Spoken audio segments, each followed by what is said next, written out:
You might actually be the most derivative one of all. I mean, Christ, the same house. Maybe so. But you forgot the first rule of surviving a stab movie. Never answer the... I'm bored. Wait!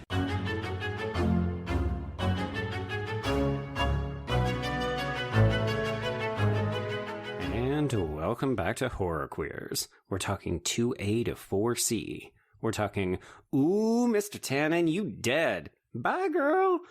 And we're talking, Jesus, Hannah, it's just hair. And I'm Joe. And I'm Trace. And we're talking, let me check with my Killer Weave support group and find out their sentiments. The question is, do you think she would have actually gone to one of those? No, I don't. We were discussing, everyone, Justin Simien's Bad Hair. A first-time watch for me. Mm-hmm. And me as well. We've had this on the radar for quite some time.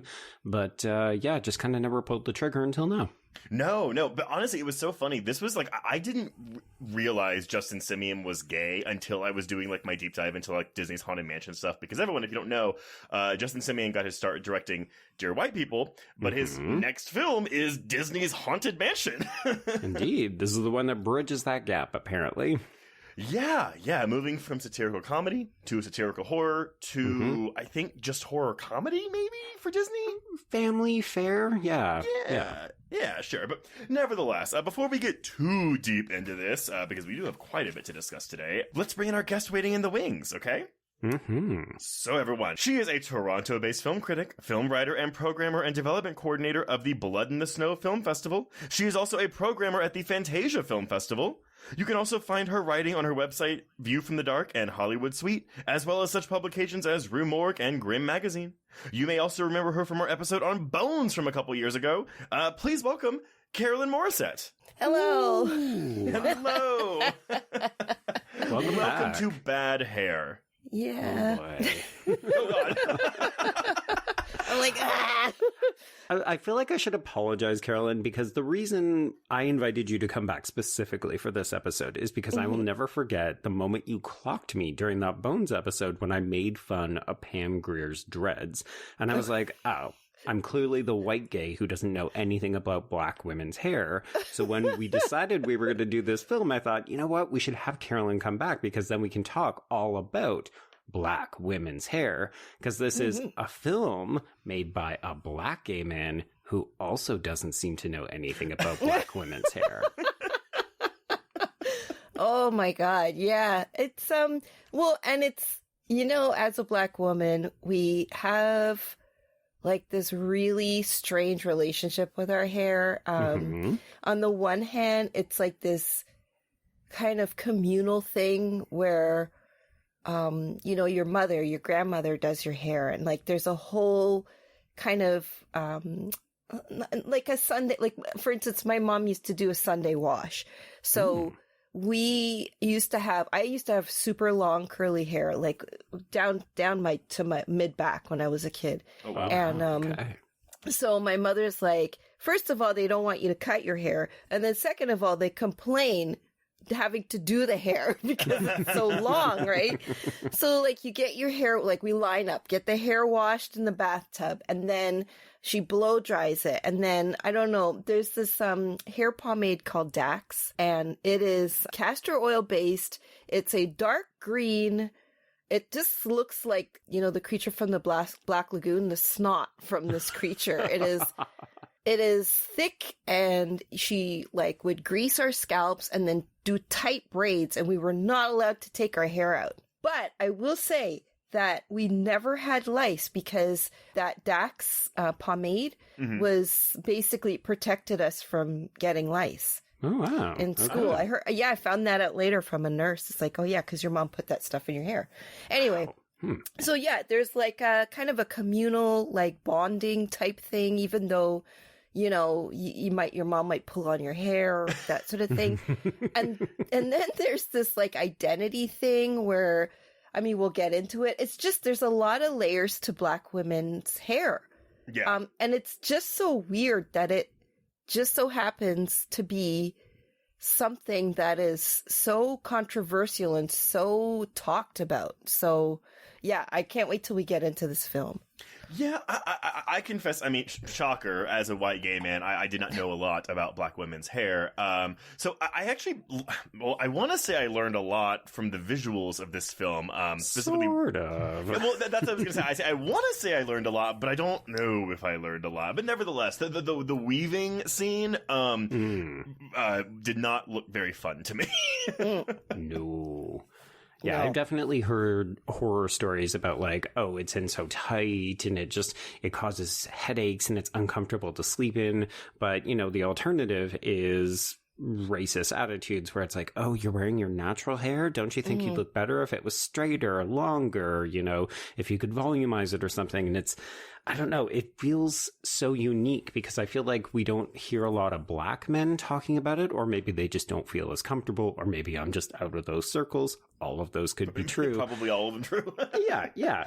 But specifically when we think about the depiction of black women's hair, you know, like these are often the stories that we hear. And I feel like they do kind of go hand in hand with sometimes discussions of colorism. Yes. Well, oh my God. I'm telling you, there's so many layers with black women's hair. So, for instance, there's colorism, but then there's the whole title of the film, Bad Hair. Right. Versus good hair. Yeah. So when Chris Rock did that documentary, another man talking about black women's hair and kind of demonizing the processes from what I remember. Because I went to see it like a million years ago. There's a big special event at Harbourfront Centre in Toronto. And so they did the screening and then they had hairstylists on after on a panel talk about it.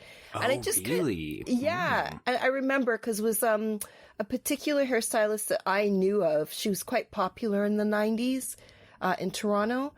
She was a black hairstylist. And and they were just talking about, I can't really remember what the conversation was on about, but it just seemed to demonize women wanting to do their hair the way they wanted, right? And yes, there are societal pressures, but you know, I mean, I used to have shoulder length curly hair and sometimes I want to wear it straight, right? And then, you know, wear it curly if I want. Like, it's your choice, right?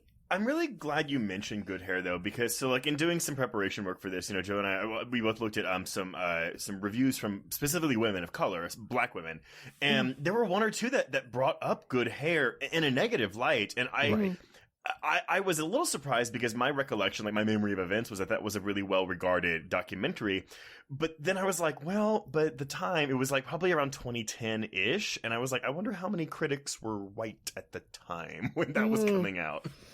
Yeah. And like, it just, I know he was doing it because he has daughters and he wanted to make sure his daughter wasn't, his daughters weren't doing things to their hair and blah, blah, blah. I guess it came from a good, you know, intention, but Sure. I don't know. I'm just like, what the hell do you know? You know what I mean? Like, what do you know? For sure. I have to say, there's on Disney Plus, Tracy Ellis Ross did like a I don't know how many episodes, but it's a documentary, and she talks to black women about hair, and it is so authentic. And like, she actually interviewed, I think one of the first episodes is she talks to Oprah, and Oprah talks about like in Bad Hair, they're talking about don't get your weave wet. And Oprah tells the story about when I think she went to Australia and she went into the water. She said her weave just locked.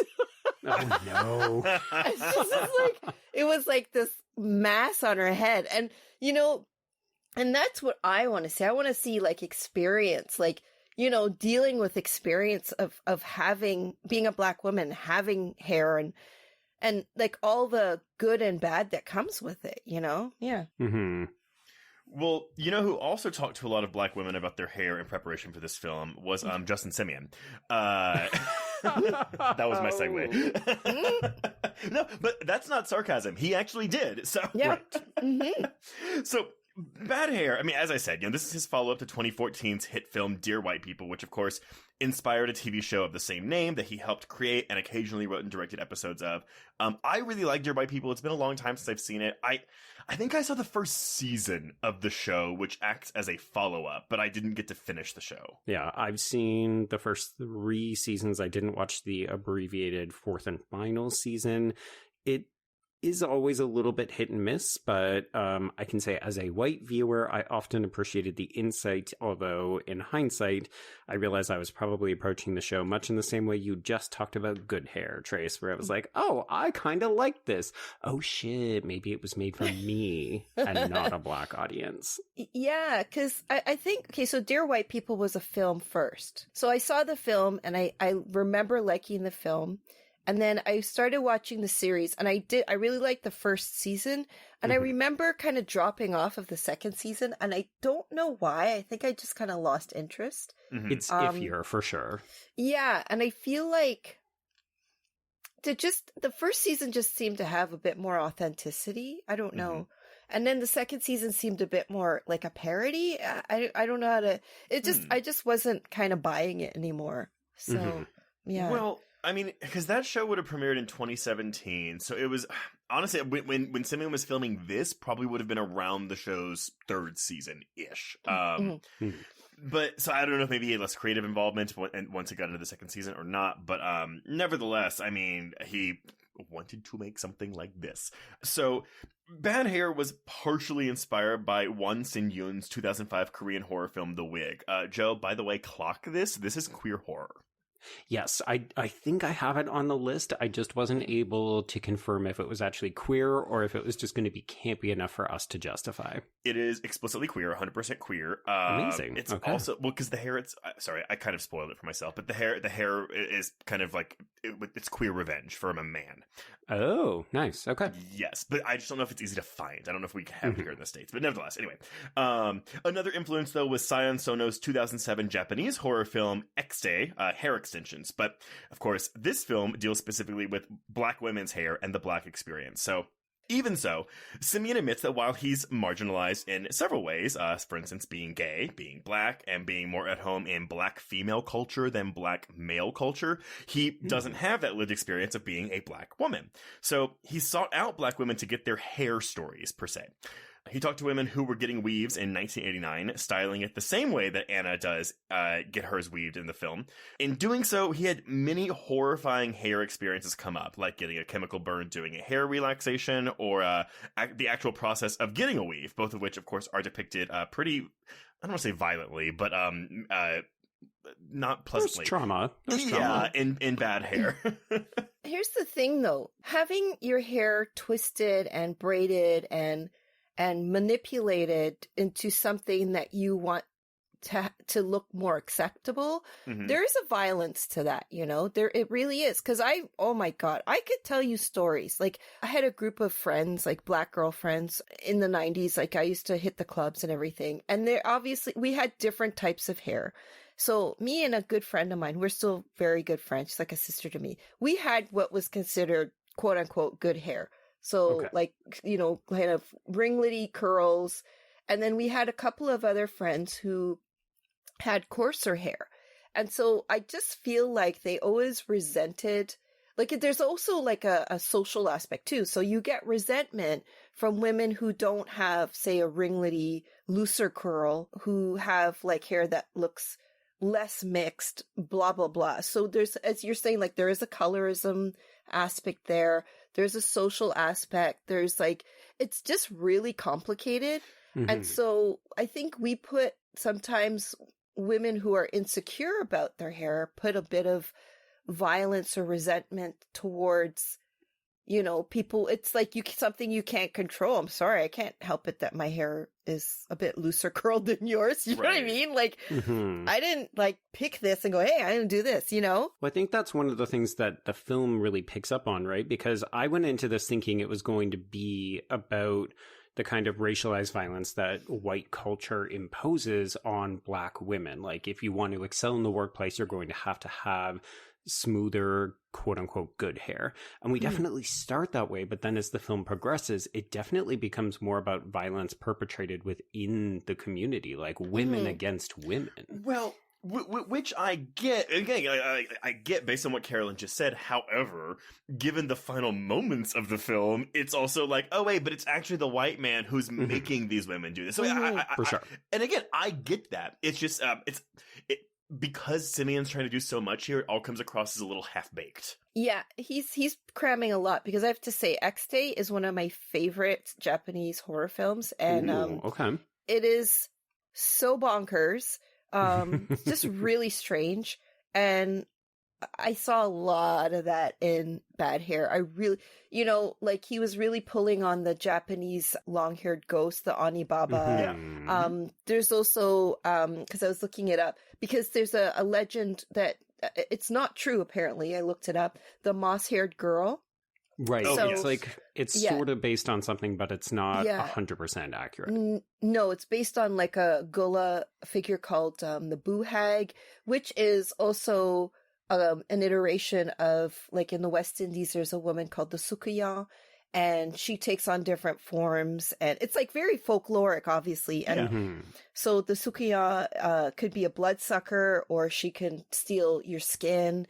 It's just like very deeply misogynistic, Right. and fear-based in terms of the crone and the older woman and the more seasoned woman. So, Vanessa Williams as Zora, like, she's kind of like the crone, but she's like a powerful hag, basically, right? So there's a lot going on in that film, but it's very messy. It's just messy. Yeah. Yes. Well, so while Simien is doing all these interviews, he realized that the real horror that was coming through was the feeling that Black women constantly have to choose between themselves and their ambitions. Coming as you are is never the first option. Maybe you're a woman who likes to have her hair straight, maybe you prefer it kinky and natural, but as you are is never the first choice. You have to figure it out. And so what they start asking themselves, okay, well, what do they want? And then what parts of myself do I have to cut off to fit in the box of what they want? And it was this that got Simien so excited about making the film, because in his words, now we're talking about a system. We're not moralizing a girl's choice. We're exploring a system where choices are presented. But are they ever really choices if you're told, get a weave or be fired? Right. So once he realized that's what he was talking about with this film, he started to build it out from there, including the time period of 1989 and the New Jack Swing movement, which was happening in the background of the film, adding in the slave folklore. He actually did, Joe, I found out, because I asked Joe before we started recording, I was like, was this on film? Because I see grain everywhere. This was 16 millimeter. There we go. Yeah, okay. Yeah. Mm-hmm. You seem quite proud of that, too. Yeah, well, it's pretty rare nowadays. Yeah, yeah. Because for me, I wasn't sure if it was actually shot on film or if it was digitized to make it look like it was shot on film, given that this is a period piece set in 1989. But right. So yeah, I'm glad that it was shot on film. And one of the reasons he wanted to do that was because he said, I'll use Hulu because that's where it went for distribution. But he goes, if someone randomly came across this movie on Hulu, I want them to feel like they found some movie from 1989 that they had that was never released, or for some reason that they just never heard of. Like it was like some hidden gem that they had just come across that they'd never heard of before. Huh. It did work. It did kind of pull, because even the wardrobe was great too. It did work. Yeah. Yeah, I'm in agreement with that. I will say one of the complaints from this film that's more about just the technical aspects is regarding the hair special effects. And I agree that I think they look fine for the most part. I was surprised to find out that the hair effects were done by Tony Gardner, and this is a special effects guy who had made a name for himself on several films. He'd done the Addams Family movies from the 90s, 127 Hours, Zombieland, but then also oddities like Jackass Presents Bad Grandpa or Hairspray, which is probably a lot of the body suits for John Travolta. Right. But also Shallow Hal, the fat suit for Gwyneth Paltrow. Oh, dear. Okay. But with the hair, while digital touch-ups were used, a lot of these hair effects were done practically with puppeteers and stop motion. It was just digital. It was digital touch-ups that they use. And so, again, I watch this, I'm kind of like, well, it looks like a lot of CGI, but I don't think it is a lot of CGI. No, that's conducive with what I discovered as well. So it definitely seemed like people mistook this for CGI, but it is in fact actual practical. And that's actually quite commendable, because that's not an easy thing to control, yeah, right. Meters and meters of hair, and strangling people and that sort of thing. I did not, though. What did you think? I just didn't like the wigs. I know they were meant to look exaggerated, right. But I just hated Zora's wig. It just looked like the hairline was too far down. just, I used to be a makeup artist and I did a little bit of hair. So just like little things like that really kind of bugged me because I'm like, is that supposed to be that far down? I don't think Vanessa Williams has that small of a forehead. Oh, so hers that was the one weird. that didn't work well for me. But then I was just like, I don't know. It looked visually off, but I couldn't tell if it was meant to be a commentary on Virgie's inability to actually do this well. Like, oh, Virgie is kind of a shaman and she's actually giving them bad wigs. It's just that the wigs are bloodthirsty. Yeah. Well, but I will say this, though. So, I mean, if this movie had a campier edge to it, I would be okay with, like, some ridiculous-looking weaves. Sure. Yes, I agree. I kept seeing, like, people talk about how campy this was. So many people want to describe this movie like it's really, really campy. And I was like, no, it could be campy, but I found the movie to be pretty self-serious. Yes, that's my thing. So, the issue with this is, Simien seems to think the mere concept of this film, the campiness of the concept, is enough to make it a campy horror film, and unfortunately, that is not the case. Well, it's interesting because I have a comparison that I'll make at some point when I decide it's relevant, but it's a film that I'm pretty sure both of you have seen, and well, it's not a film that I'm in love with. I do think it actually is addressing kind of the same issues in a sense, but it does do it better because it is campier. Well, okay, so here's the thing. So let me go into this Sundance premiere because I think given the themes that Simien is trying to tackle here, I think he might have gotten cold feet and I think he was afraid to go too funny with it because he was dealing with very serious themes. But Bad Hair had its world premiere at the Sundance Film Festival in January of 2020, and shortly after, Hulu acquired the rights to the film. Now, according to Simien, the version released in October of 2020 is closer to his intention and what he was trying to communicate, because the version that screened at Sundance was different. Not only was it, and these are his words, it was a little more self-indulgent, it was longer, and the ending was far more tragic and pitiful, something you can't quite come back from. And I took this to mean that Anna dies at the end of the film. And he goes on to say, so he said, when asked why he made changes to the film for its release, he said he felt like the Sundance cut was doing his audience a disservice, and also it wasn't functioning in the way that he wanted it to. In another interview, he said that he made these post-Sundance tweaks because he also wanted to make sure that the black women who were showing up to this movie, especially those who were maybe seeing a black female lead for the first time, felt like ultimately this was a movie for them. This wasn't about them just seeing their tragedy blown up on a big or a small screen. And I think this is something that we've seen, because this is the same year that Annabelle came out. This is the same year before. This is the year before Candyman comes out. And I seem to remember, especially with Annabelle, a lot of critiques from black critics about, we're just putting black trauma on screen again. And so I started to wonder that he wanted to tell a story about hair, but then he wanted to get really, really, really like political about it, which I get. But in his original story where Anna, I'm assuming, dies, he thought that was too dark, but then he wanted to make it funnier, but then it wasn't funny enough. And so it seems like a real mixed vision for me. Well, also, do you think that I kind of read from that, maybe he realized, like, if you make a comedy about black women's hair and you're not a black woman, the intention could be kind of taken the wrong way, like if and if it was super campy, like I don't know, there's just a really fine line. And I have to say, I do appreciate him workshopping it with his black female friends, and also that they were his friends so that they have that comfort level so they can tell him, I don't like this. This doesn't work. This is great. So I do appreciate that, because who knows, a lot of people would have just gone for straight camp and just done it the way they wanted to do it. So, and I remember I was watching a few of his interviews, and he was saying that, he named characters after the female, his mother, his aunt. So, they all have the names of his family, his female family members. So, there's like an homage there as well. But yeah, I don't know. Like you mentioned Candyman, I would have loved to have seen Nia DaCosta do this, Right. Yeah. Or like, isn't there a short film called Hairwolf? There is, yeah. Yeah, was it done by a woman? I think it was done by a woman, right? It is, yeah. It's done by Mariama Diallo, yeah. Yes, yeah. So she's the same filmmaker who did Master. Oh, Right. okay. Yeah, let her do it. Well, so I'm curious, Carolyn. So would you, if given a choice, would you rather see this go like full on camp, or would you rather it try to remove the more comedic aspects and go for a more straightforward approach? I think, okay, and I'm sorry, this is going to be gender-based, but there's a reason. So Okay. if it was going to be full-on camp and hilarious, I want a woman to do it. Because these are lived experiences. So, like, I remember, I can laugh at it now, but it's such a dumbass. So I went to a hair salon that's no longer in the Eaton Center because, oh, God, okay. So my mother used to have this hairdresser named Winnie. Okay.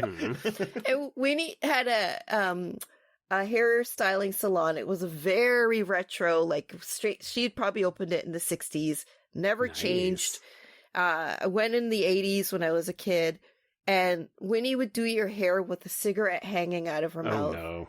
And she would do like a roller set on me. And Winnie had a beard. I don't mock her because now I'm in the beard years. So. But she didn't give a shit. She had these She's been around. goat hairs hanging out, and she had a cigarette dangling out of her mouth. And like just like the old fashioned coats they used to wear, the hairstylists with the little collar and the pockets. That was it. So that was my experience with hairdressers. That was my opening. My mother, then Winnie, and I'm like, I'm out because I'm gonna find my own hairdresser. So I go to the Eaton Center, and this nice Italian man. I said, "Do you do black hair?" And he's like, "Yes, we do black hair." And he was thinking the color black. Oh no! I'm so dumb. I'm like, okay, I trust this guy.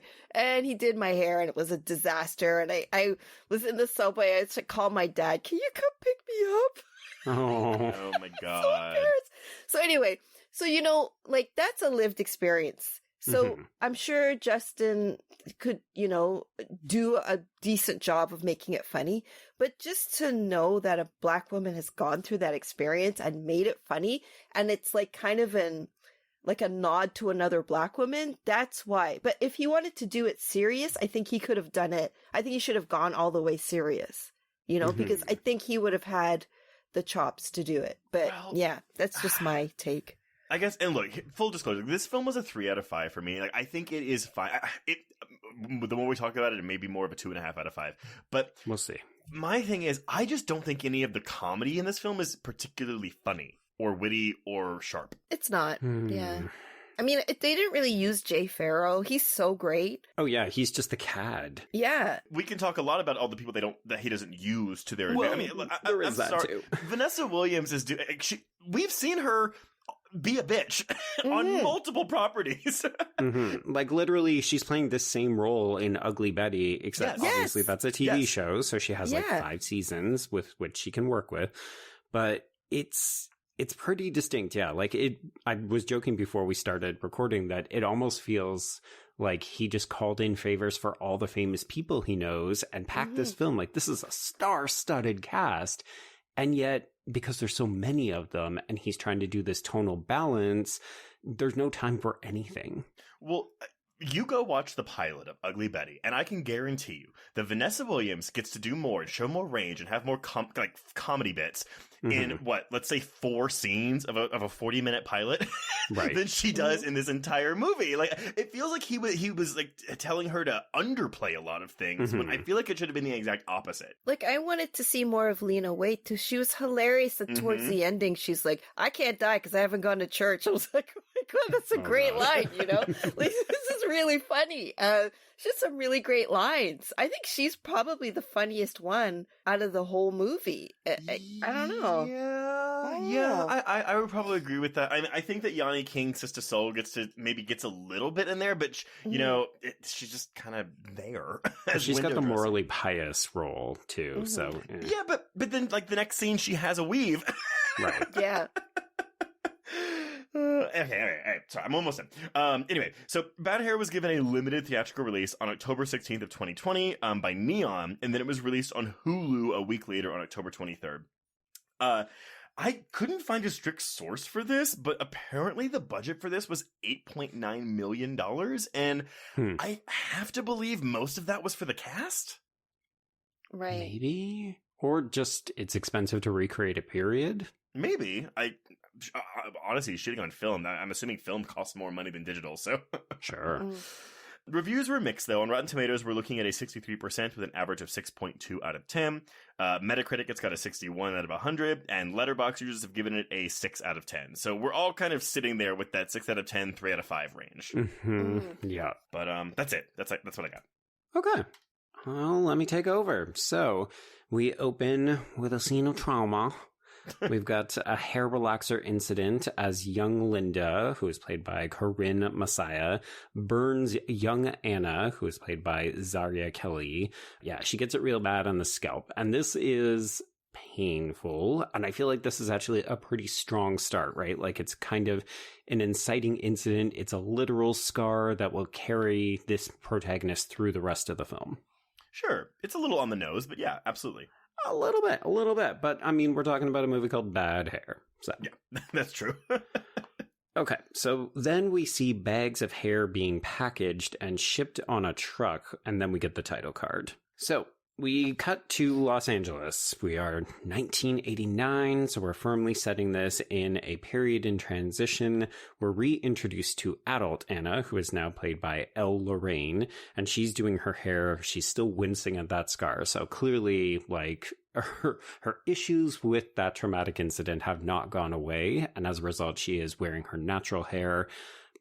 I mean, I think she looks great, but apparently for 1989, she is very passé.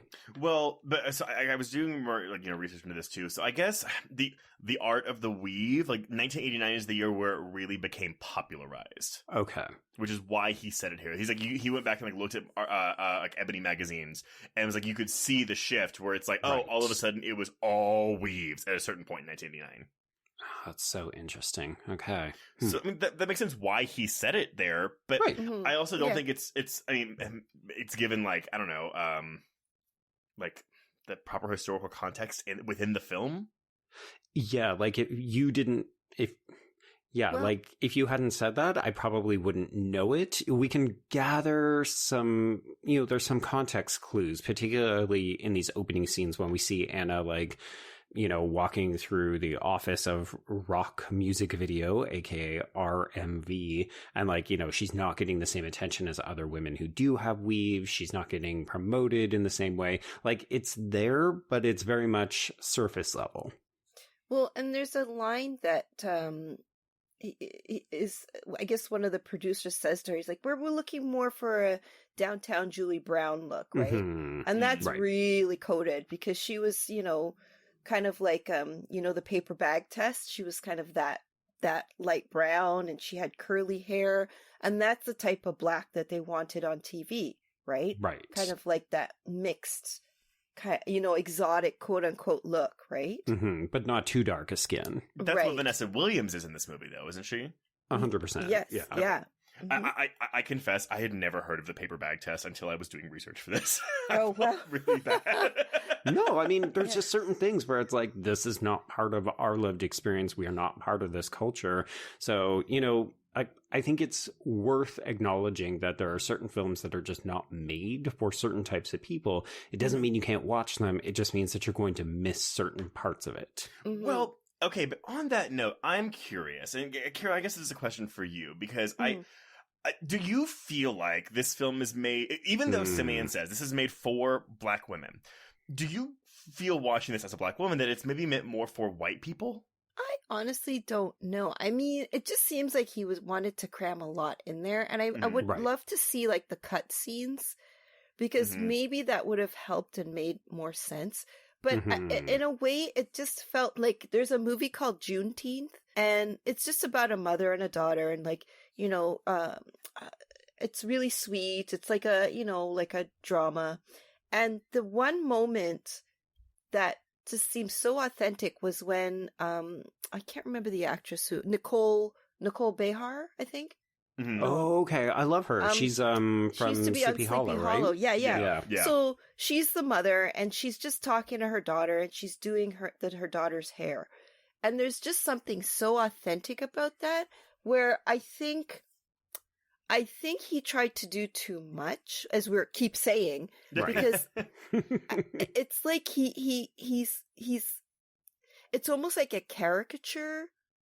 And I think he's trying to make it fun but scary, because he's a horror fan. He said several times he loves horror movies.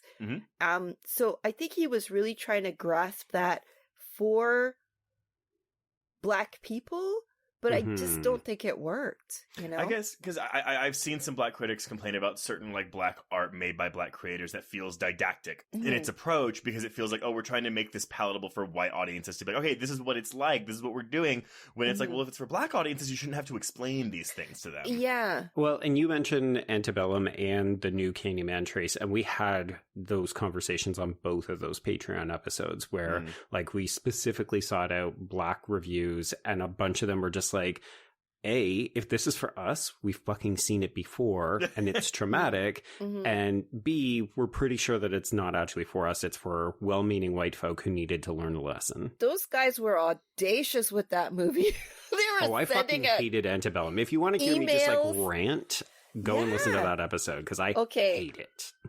Just the emails, here's a link, here's the email, here's like a whole like 6 paragraphs about why we made it, and this is us, and we're so fabulous. I'm like, I didn't even review it. I watched it, but I watched it. No.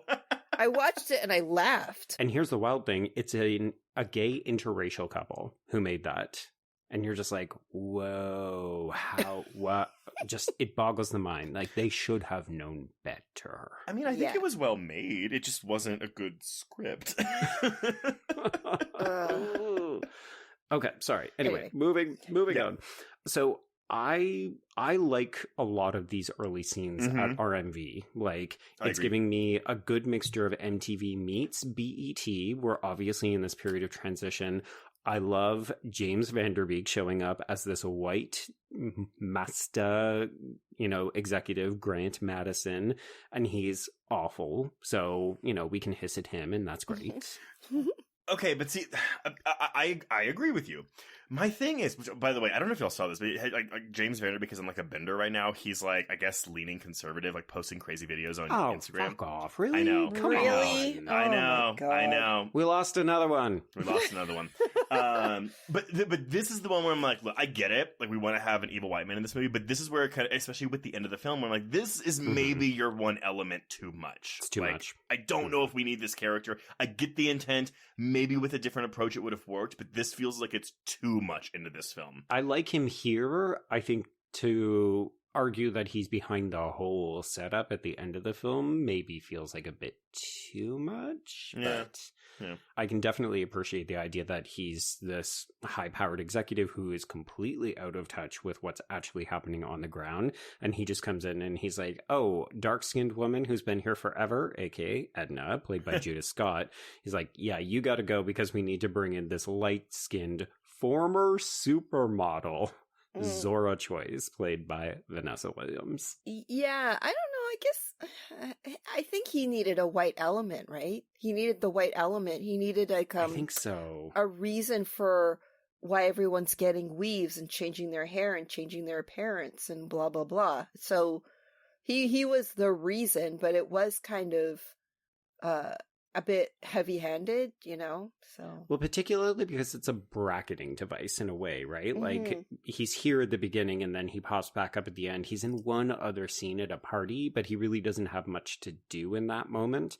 So I think if not, then it becomes, oh, well, Zora is your villain. And then we're basically saying that lighter-skinned Black women are bad. Wait, but which I get again. I mean, I know we're kind of like talking about the end here too, but like the implication, yes, that it is the white culture has pitted Black people, Black women in this movie against each other. I get that commentary, sure, but to have it be kind of like an ending twist makes it feel like, ooh, it's a gotcha.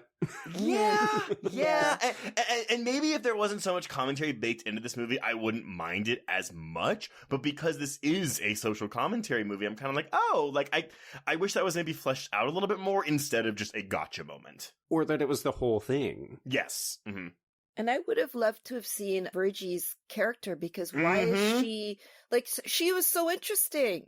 You know, like, it would have been nice to tie her in and then, like, have her give a little bit of an exposition-y, you know, couple of scenes and say, well, you know, this is what the white man's done to us, you know? I'm doing this because I got to get my bag, but, you know, I'm warning you, something like that. Then that would have, to me, that would have made more, given a bit more sense of community. Yeah. Because none of these women have come together. You notice that, like, there's Zora, there's Anna, there's her, Lena Waithe, Brooklyn, and like they're co-workers, but there's no they have no scenes together. No scenes. Yeah, there's no connection. There's no like, you know, there's no like moment where they, where they realize, oh my God, we're doing this to each other. It's just, they're all fighting Zora. And it really is, it's kind of a shame. Well, that kind of links me to another issue I have with the film, though, which is, I mean, so not only, like, they all seem to turn on each other very quickly, but but the same thing happens with Anna. Well, you know what? Sorry, I will save the Anna stuff for when she actually turns. But nevertheless, I think her transformation to like her, ambitious like corporate woman happens between scenes. Yeah, it's overnight. Yeah, literally, it's overnight. It is. Okay, so yes, all of these women work at Culture, and it is being renamed and rebranded as Cult, and many people are probably going to lose their jobs unless they adapt and go with the times. So Edna is the first one out the door. We will get more of her in the future, but for now it's kind of like, oh, she was the mentor. She was going to be giving Anna a raise, but now she's gone. She does leave under the promise that she's going to try launching her own thing and for Anna to kind of wait by the phone. But in the meantime, everyone is reporting to Zora. So, yes, we do have Sister Soul, who is kind of like the more activist-y, I'm not going to lie, she gives off a slight lesbian butch vibe to me, but... So for all the gamers that are listening out there, if anyone watched The Last of Us, the episode in which Storm Reed comes into the show, Yanni King actually originated this character, the Storm Reed character, in the video game. Oh, fun. Okay. Cool. And of course, that character is queer, so you're not off mark. Okay, cool. And then, yes, Brooklyn is played by Lena Waithe, a slightly problematic figure in her own right. Okay, wait, I'm sorry, we can cut this out, but because I only know her as a director, but I'm admittedly not familiar with a lot of her work. How is she problematic? So a lot of people will know her from Atlanta, but she had her own TV show, and it was plagued with tons of complaints. Like, they shut it down numerous times because of, like, an unhealthy workplace situation. Like, she was apparently not good to work with. That's fun. Oh, sorry. Let me just clarify. I said Atlanta, but I meant to actually say Master of None. There was no problems with her on that show. It's just that the third season was dedicated to her character. Got it. Yeah, okay. So the women are basically left kind of holding this bag, but Anna's a little freaked out because obviously her future isn't very solid. I do love that scene where she goes into the bathroom and she's kind of having a breakdown, and then her coworker Cheryl, who is played by Deheli Hall, basically reassures her that they won't fire her because she barely costs the network anything. I felt that because that was my life in the before times. You're not getting fired because you don't cost them anything. I'm not kidding. That's nice. Yeah, Wait, I felt what is my worth? What is my value? Exactly. So we're also introduced to host Julius, who is played by Jay Farrow. He is the host for The Block, which we'll eventually learn was pitched by Anna. So she does have really good creative ideas. She just often doesn't get recognition for them. And we should also note that the big new shiny thing that they're promoting on The Block is a new music video by Sandra called I Get It. And Sandra is played by Kelly Rowland.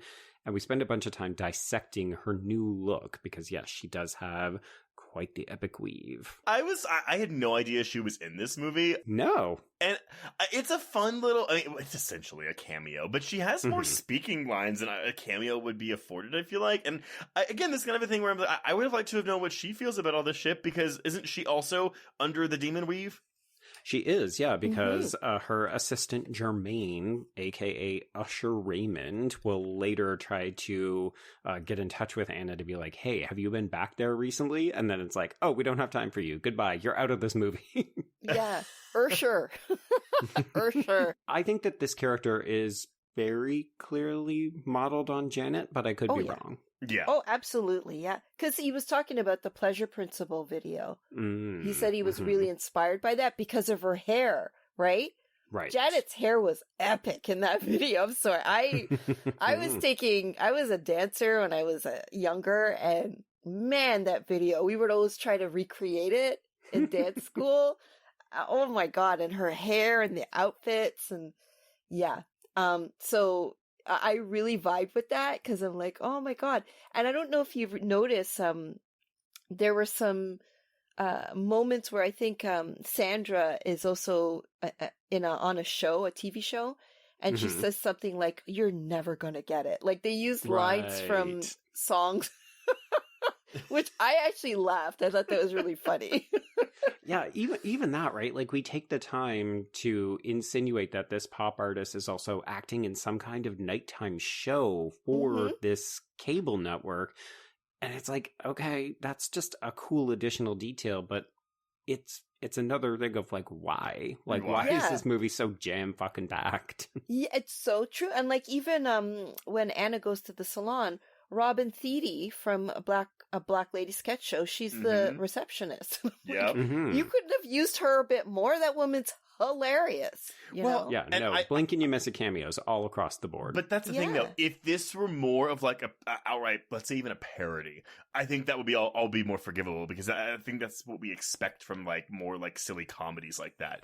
But as we've said multiple times, this is a very self-serious film, and so it just kind of was like, oh, that person's here in this movie for a little bit. Well, and they're often comedians, right? Like, I think, Carolyn, before we started recording, you were like, why is Jay Farrow in this and he's not funny? Like, he's the cad. He's the guy that Anna is sleeping with who is basically double dipping at the network because we'll find out he's also fucking Zora. Yeah, I think there's too much going on. It's just a lot. I will say, though, Elle Lorraine was really great. I loved her. I thought she was really good, and I can't wait to see her in other things. I can't remember. What else was she in? Insecure. She wasn't Insecure? I don't recall her. Oh, no. Elle Lorraine. Sorry. No, God damn it. Sorry. I'm thinking of her sister. No, because I was thinking of so Shantae Adams, who plays Linda. She is the queer black lead in Amazon Prime's A League of Their Own TV show. Oh, interesting. I mean, I'm glad all these people are still getting work. Oh, yeah. And by the way, she's fucking fantastic in it. Right. But yeah, it's just, So, yes, Okay, so we still have more characters to introduce. So, a lot of shit going on at this network. We have to introduce a character that could absolutely be cut out of this movie, and that would be Anna's landlord, Baxter Tannen, who is played by Steve Zissou. And he is, like, this is a commentary that I think it would be welcome if we were going to develop it. But at one point, Anna says, oh, my rent has been jacked up $500 a month because white people have begun moving into the neighborhood. So it's like we're making a commentary on gentrification. It's why she's so scared to lose her job. But we also just have this ogre of a character who at one point tries to sexually assault her. Yeah. Like, it's a lot, folks.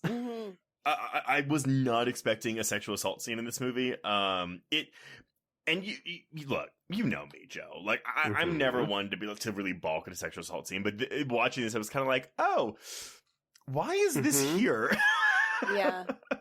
That moment could have been well used with maybe Nicole Byer and not have her be killed, but just something really like a fun exchange, or or like maybe Nicole Byer was being chased by somebody, or just make it more interesting, because like a lecherous landlord or rapey landlord, like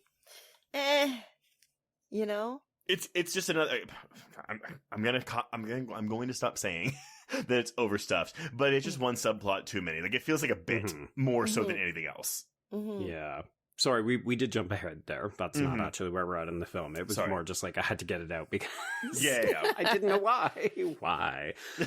So, when we go back into work, we do see that people are being fired, and Anna gets the heads up from Zora's assistant, Rosalind, who is played by Ashley Blaine Featherson Jenkins.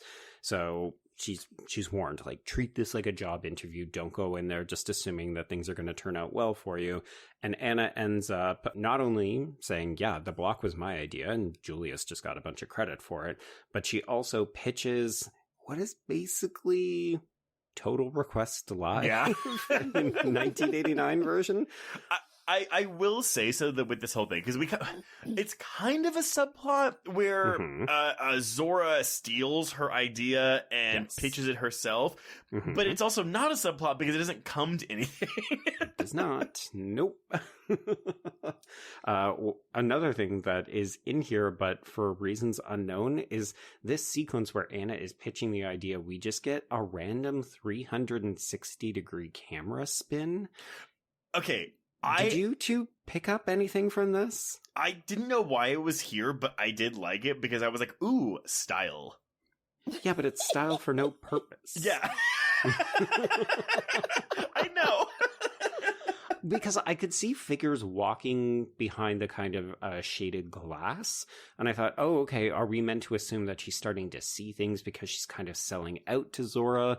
But I don't think that's meant to be the case. I have no comment on it because I was like, oh, that's weird. I just continued watching it. I'm like, what? I think it just move on. I think it sticks out because it's the only, and not to say that the camera work in the film is not good. I think the camera work is fine in this movie, but it's the only like real stylized use of the camera in this movie, and so it does stick out. And so, why is it here? I don't know, except for the fact that it's showy. That's what it is. Yeah. It's like, cool, you could do it. Maybe it's meant to visualize the monotony of a job interview. You know, like, your mind just starts trailing and you're like, oh, why am I here? Why am I listening to this? Blah, blah, blah. If I'm being generous. Sure. Yeah. So this does go down well with Zora, and when she gets back to her desk, Anna discovers that Rosalind has left her a card for a particular salon. So, Anna goes home to her family. We're still introducing characters, folks. We have Aunt Maxine, who is played by the fucking amazing Michelle Hurd, who gets nothing to do in this movie. Her uncle is Amos, played by Blair Underwood. Fucking amazing. Nothing to do in this movie. Well, okay, he's not the magical Negro character, but he basically serves as he's like the microfiche, right? Instead of going to a library, she's like, oh, let me go to my black it's not black history, it's black studies or black. Yeah, he's like a professor, right? They're all academics. Yeah, he's an expert in blackness, and so she just goes and talks to him when she needs to know something about blackness. Well, it's interesting, right? Because there's hints that there's some kind of, not fracture, that's too strong a word, but that there is tension between Linda and Anna, right? Like, Anna goes to talk about her day, how she's gotten this exciting job promotion. Linda kind of cuts her off. She's talking about her sort of boring sounding monotonous job as a teacher and her life with her husband. And it seems like Anna doesn't quite know her black history because she definitely gets schooled by Uncle Amos at the table when she asks him, why are we talking about all this superstitious stuff? Like, that's not real. And he reminds her, like, no, this is where we come from. You need to know this stuff because they will try to tell you it's not important, but this is a part of our culture. Yeah. I mean, we haven't addressed it, but the fact that the name of the television studio is Culture and it's literally being just reduced down to cult is a pretty on the nose joke. Well, and here's the thing though, like, they didn't really, so can't remember if they pointed out that Anna is not that's her aunt and her uncle, that those aren't her parents, right? You have to listen to the dialogue because I think at one point she says uncle. Sorry. I didn't mean that to sound super cunty. No. You have to listen to the dialogue. Like, It was like, it's a throwaway line that you hear at one point where she's like, Uncle Amos. And I'm like, oh, wait, because I had it that Linda and Anna were sisters. yes, right? And they don't really establish why, like, why is Anna living with her aunt and uncle? There's something happened to her parents. Presumably. We don't know. What happened? And then why? Also, I took that as because Anna wasn't an academic. They kind of were dismissive, like, oh, Anna's always doing her arty farty stuff, right? Right, because her sister is a teacher too. Yeah. So why didn't they? I don't know why he wouldn't have made that more of a thing, because she had something to prove to her family, right? Yeah. Right. So that part really annoyed me. I'm like, why is she living with her aunt? There's many reasons why people live with their extended family. That's not an issue. Just give us something. Well, he chose to make it a particular detail, right? Like, she could have just been a member of this family, and it could have been everybody else went into academia except you. But it's like, specific decisions were made, but then we don't know why. It feels like there's 5 different drafts of scripts here. I was gonna, maybe this makes it too, like, tropey, but, like, if, I guess it wouldn't work because the bad hair specifically is part of this weave from this tree, but if the prologue in which she gets her chemical burn would have also involved the bad hair somehow killing her parents, but, like, it wasn't known. Yeah. I don't know. I mean, again, that's like a basic tropey thing, but it would have given us something. Right. Yeah. Some kind of connection. Yeah. So speaking of said bad wig, we do go to Virgie, the salon that Rosalind decided, nope. So the next day, Anna does go to the salon that Rosalind directed her to. So this is Virgie's, and it's played by the wonderful Laverne Cox. Again, not getting much to do here, but yeah, we get a dream sequence. It's the first of, like, many that we will get throughout the film. Yeah. I think, Carolyn, you've helped me by reminding me that her entire family is academic, because we kind of keep getting glimpses of this fantasy where they're sitting at a really elaborate table with, like, kind of I don't want to say costume, like they're clearly traditional dress. Yeah, traditional. It's like African garb. Yes. And it feels like one of those things where it's like, oh, you're out of touch with your roots, but also the bad hair is a part of your history, because as the dreams progress throughout the film, we will see the hair start to kind of infiltrate these dream sequences. This is also this, because before she even gets to Laverne Cox, like, this is also where we kind of get not our first example of, like, black on black, like, not crime. It's like microaggression. Microaggression, yeah. When she's like, look, I don't know how it works in your hood or wherever, because it's like, oh yeah, this is a whiter black girl talking down to a blacker black girl. Yeah. Well, and there's a class critique too here, right? Where these weaves cost $450, which in 1989 money, yeah, that is a ton. That's no joke. That, like, I meant to do the math. I'm willing to bet that that's probably close to, like, a couple $1,000s. Never have I been happier to be a man with short hair.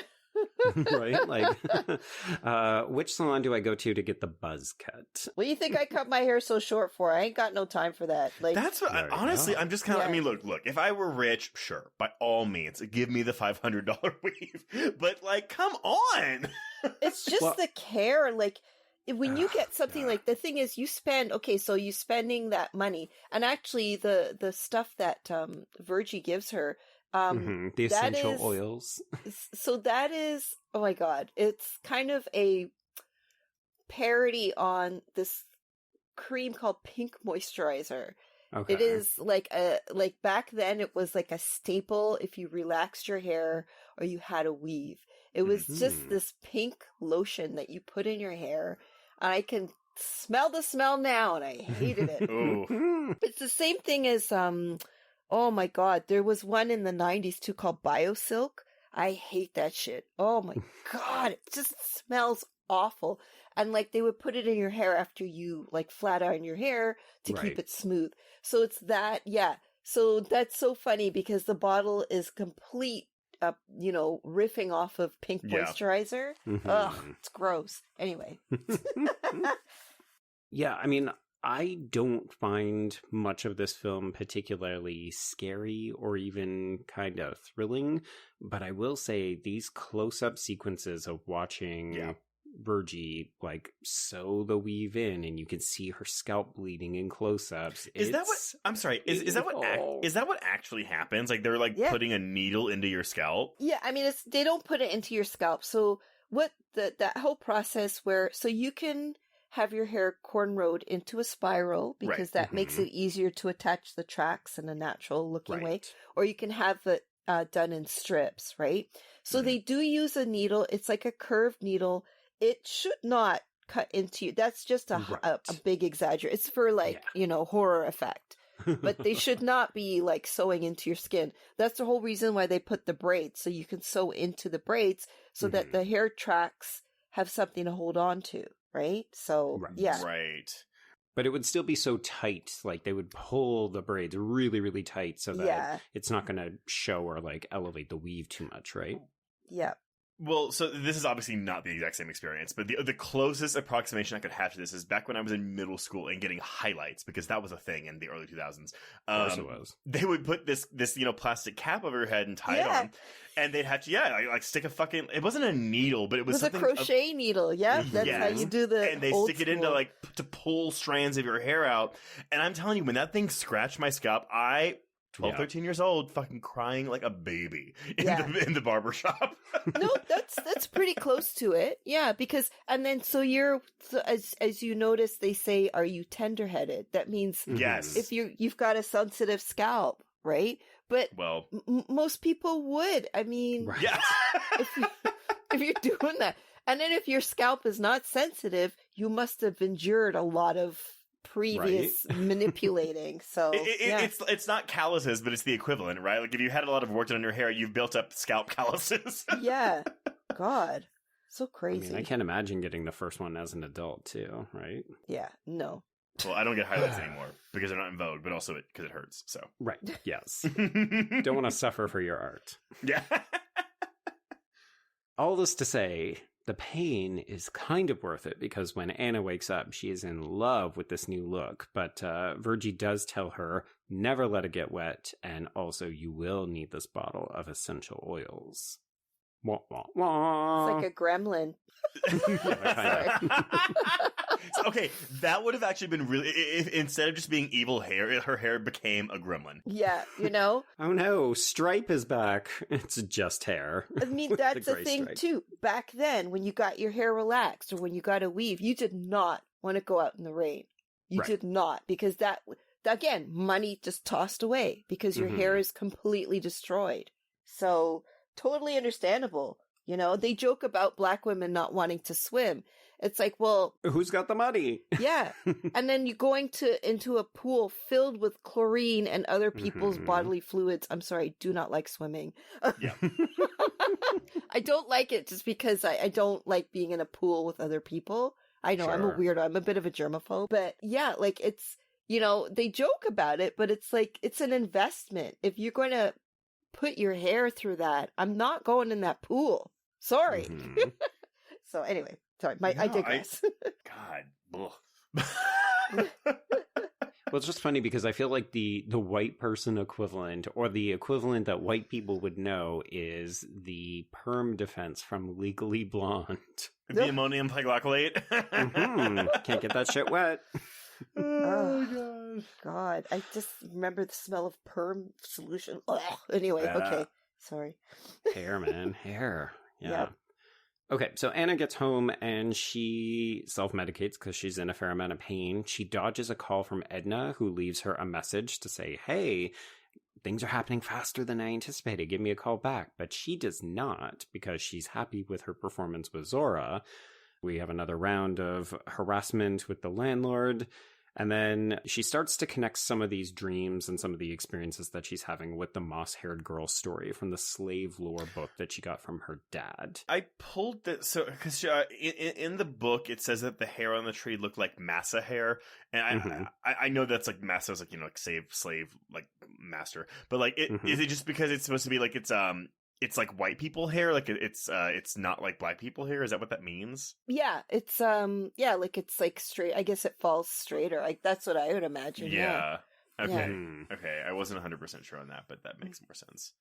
Well, I wasn't sure if it was either that or the tree, like it, because to me the look of the tree was actually similar to like a moss tree, which does have that same kind of visual aesthetic.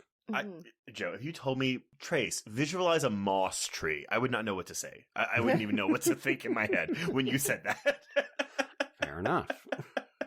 So, the next day, Anna goes in. The hair is giving her a lot of pain, but she is very appreciative of the looks. Like, suddenly she's being noticed by people. She's not being run into by white executives. Sorry, this is actually, this is maybe some comment that does work for me, because when she walks in and everyone's looking, it almost feels like a Maybelline commercial where they're all like, Right. oh, look at this new girl walking in here. This is, and I almost wish things like this were played up a bit more to be more exaggerated.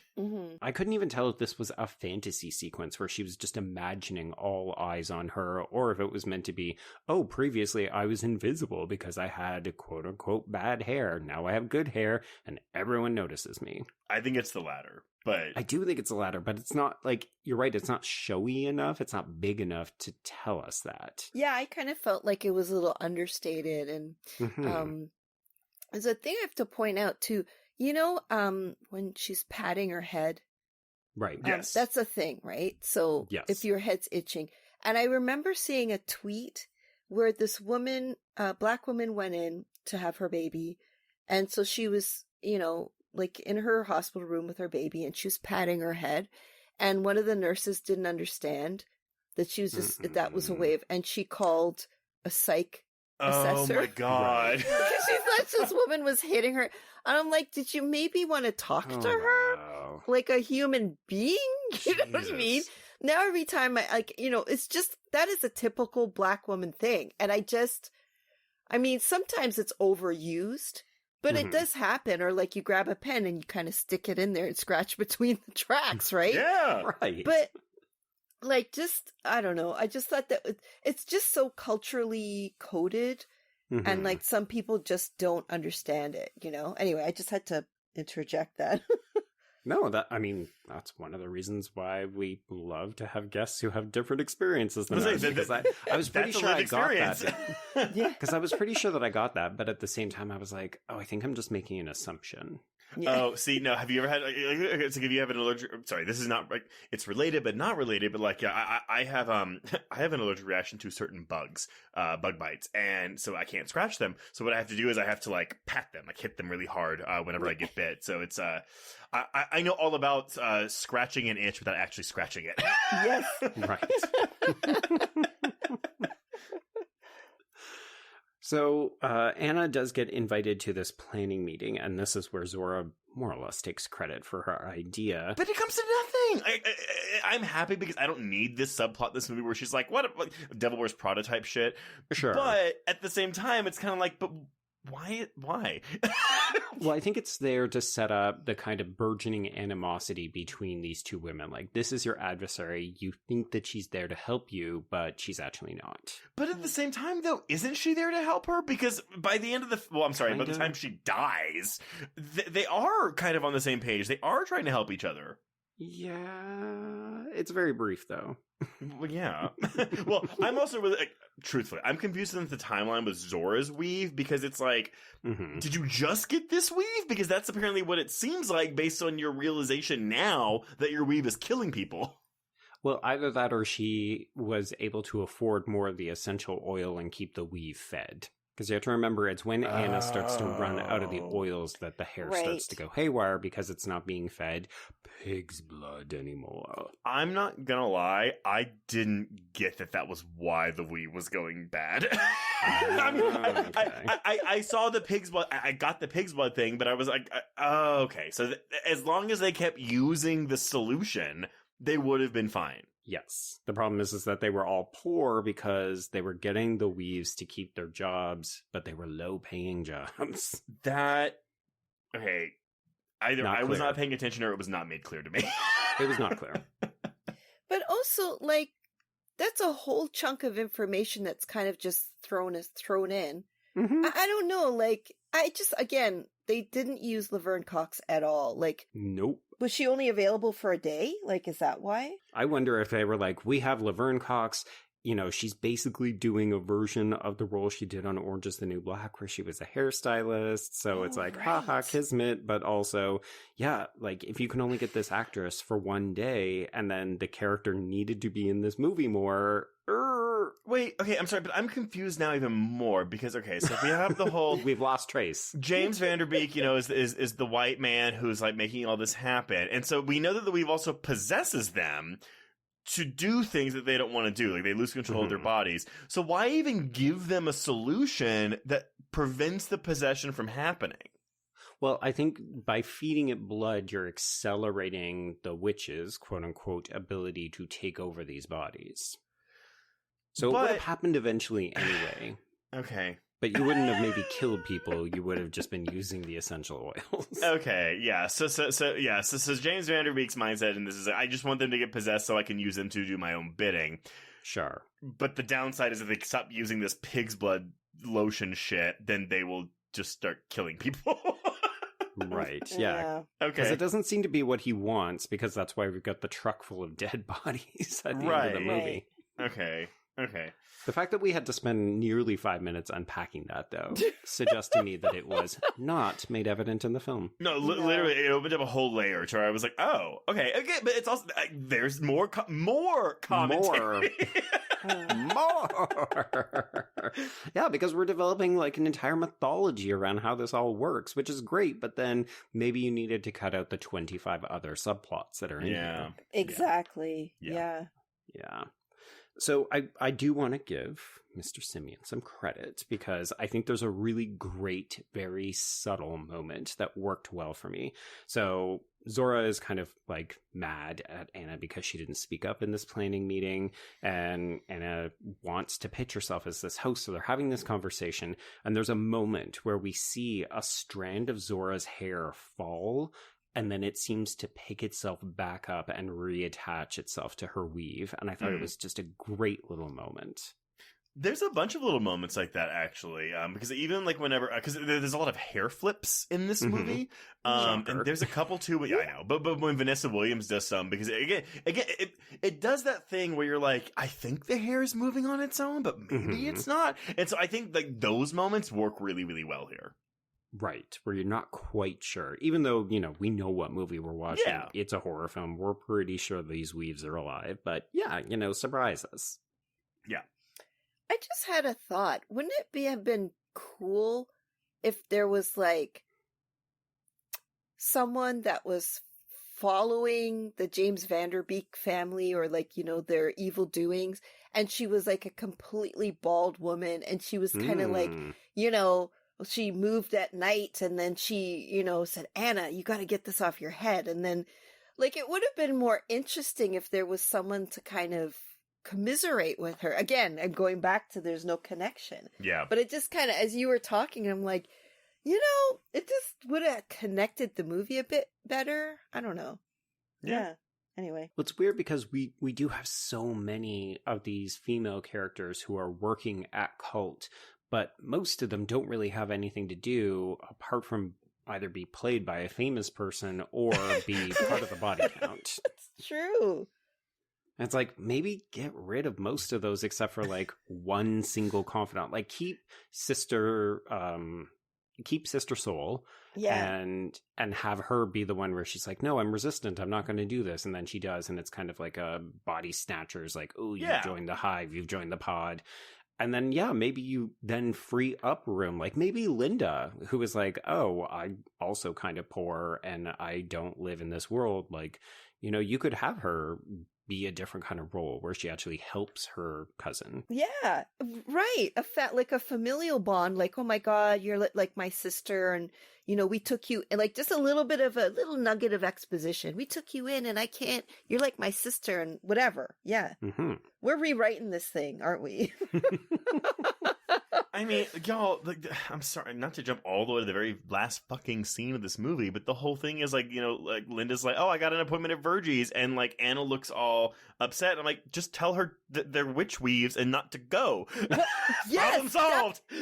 That pissed me off too. I'm like, you're not getting up? You're not going after her? She's not that far away. Like, it's like she's probably just down the stairs. Yeah. But you know what though? That's the new ending. Whatever ending that aired at Sundance, and if we have any listeners who saw the Sundance cut of this movie, I would love to know what the actual ending of that movie was. Because yeah, the final scene of this movie does, like, now knowing what it is, I'm like, oh yeah, that clearly was like, oh, let's get a happy gotcha ending. Yeah, exactly. Yeah. It feels very tacked on. For sure. Yeah. So it comes out that Julius is fucking both Zora and Anna at the same time, and this is another drop plot thread. He basically insinuates that if she tries to make a big deal out of it, that Julius will... He blackmails her about something that they do during sex. And he's like, I'll tell everybody. And she's like, okay, I guess I'll back off. Oh, I don't even remember that. It's like, okay. So we're making some commentary about how black men are not great. Got it. Okay, yeah. So our first clear indication that the weave is alive is when Linda comes over and we see the hair gobbling up the blood from a raw hamburger. Oh, I will say that when I was watching this the first time, I thought it was eating the ketchup. oh my god, that's hilarious. Nom, sugar. Ketchup. Yeah, so this is the prelude to the larger attack that happens when the landlord breaks in and tries to sexually assault her, and when she stabs him, then that's when the hair goes in. And again, there's commentary, because he has that horrible line where he's like, black pussy is a passion of mine. And like, there is commentary there, right? Because so many racist white men fetishize black women. Mm-hmm. And it makes sense. It's just maybe not the right thing to have in this movie at this moment. Yeah, it was really heavy-handed again. Another moment where it's just like clunk, you know? Yeah. It reminded me of the sequence with not Michael Bolton from Showgirls, where Nomi's roommate is sexually assaulted, and he literally screams something almost identical to that. I'm not saying that I need a rape in this movie, but I'm just saying that if we're gonna have no. Let's be clear, no. If we are going to have a rape, maybe make James Vanderbeek the rapist character in this movie. Because he's already kind of the villain. Yeah. Right. Like it would at least make sense in some shape, way, or form than to have this random ass landlord. It is wild. It feels like this is only in here so that we can kill someone who we don't feel too badly about right now. That's because exactly we're gonna kill Julius later, but we still don't know how to feel about that. Whereas here it's like, oh, well, we're happy to see this rapist get killed. And it's like, yeah, but I mean, you could have also just had it be like, he confronts her about the money and he like tries to grab her and then the hair attacks him or something. Like, we didn't need a sexual assault here. No. I actually will say though that from a technical aspect that I think this movie fails at, it is a lot of these kill scenes. Okay. I don't think they're edited very well. And when we get to the barber, the hair salon scene later, I'll say more. That one's real bad. But yeah, I think because again, reading about the practical effects of the hair, it makes more sense. But we have to edit around it. And I don't think the editing does any of these kill scenes in any goodwill. I don't mind this one because when she notices what's happening, like the hair's kind of already in his body, there's a brief moment where you can see it kind of like snaking up his arm. It actually reminded me a little bit of what happens to that scientist in Prometheus. Sure, yeah. Mm-hmm. But yeah, I mean, basically she just ends up inadvertently killing this dude without even realizing it. And then we do get this nice comedic stinger where we see his body just get dumped into the dumpster below, which is what had already happened when she was starting to run out of the essential oils. Okay, so I will say the one big laugh this movie got from me is this Nicole Byer scene. So, while they're watching the police bring away his body, and she's like, he tried to raise my rent $500. And the girl behind him just goes, rapist. And then she goes, damn, that took a turn. Nobody can deliver a one-liner like Nicole Byer. She is so fucking funny. I thought that was really good. She's amazing. And like, oh God, I love her so much. Oh, anyway, yeah. It's like this is where the movie is still definitely working for me because, you know, that comedic beat is very amusing. We've just got a death. So, you know, like we're on our way there. And I think the movie still has a good sense of kind of rhythm and pacing. It feels like we might, you know, sure, we've introduced 5 billion characters, but maybe it's going to use them all wisely. Lo and behold, we do not. But okay, so we head into work, and this is where Sister Soul refuses to change her name or her look. She ends up walking out, but Anna pleads with her, you know, hey, look at my hair. It looks great. Things are happening for me. Please say that you won't quit. This hints at a stronger relationship between the two characters than we will ever get. Yeah, I'm also going to say that this line delivery of, I'm not changing who I am just to appeal to some wider demographic. Ooh. I was like, oh, that's a little on the nose. We don't need to hear that.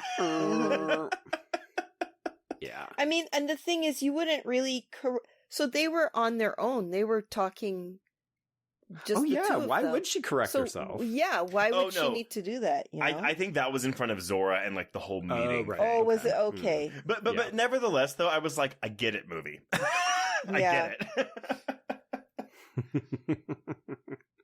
So back at home, Anna promises her reflection that they're never going to do that again, as the hair kind of like goes a little wild. Wigs out. More or less. But I'm bummed. Wow, you really whitered that joke.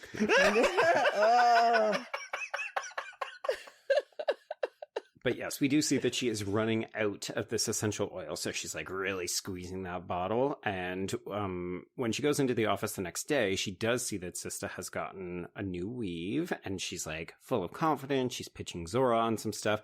We do see that Anna's hair is not looking as good. So Trace, this is the thing that you may have missed about the essential oils, because Anna's hair is not laying flat. It's a little bit messy and frizzy.